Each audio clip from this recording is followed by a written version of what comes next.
నేను జన్మించిన గ్రామం భాగీరథిపేట, పార్కల్ మండలం, హన్మకొండ జిల్లా, వరంగల్.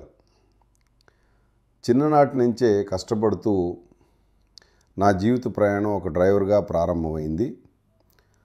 ఆర్టీసీలో ఉద్యోగం పొంది హన్మకొండలో నేను నా కుటుంబాన్ని స్థిరపరిచాను. నాకు 3 కుమారులు. పెద్దవాడు వీరేందర్, రెండవవాడు దేవేందర్, చిన్నవాడు చిట్టిబాబు. నా 3 కొడుకులు కూడా జీవితంలో బాగా స్థిరపడ్డారు. వారి కుటుంబాలు, పిల్లలు ఉన్నారు. అంటే నా మనవళ్ళు, మనవరాళ్ళతో నిండి ఉంది నా కుటుంబం. 2013లో నాకు పక్షవాతం వచ్చింది. అయినా నా కొడుకులు, భార్య వనలక్ష్మి నా పక్కన నిలిచి నన్ను 12 సంవత్సరాల పాటు ప్రేమగా చూసుకున్నారు. చివరి 6 నెలల్లో నాకున్న ఊపిరితిత్తుల సమస్యతో చివరకు నేను మే 30న నా చివరి శ్వాస విడిచాను. నా కుమారులు నా కోసం చేసిన సేవలు అమూల్యమైనవి.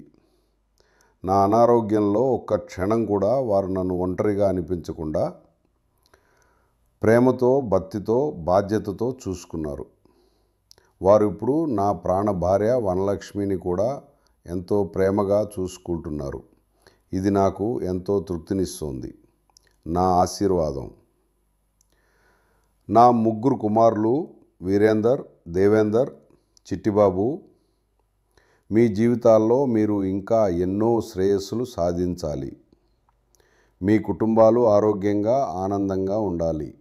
మీ అందరికీ దేవుడు శాంతి, ఆనందం, ఆయురారోగ్యాలు ప్రసాదించాలని ఆశీర్వదిస్తున్నాను. మీకు ఆశీస్సులు అందిస్తూ మీ తండ్రి వీరన్న.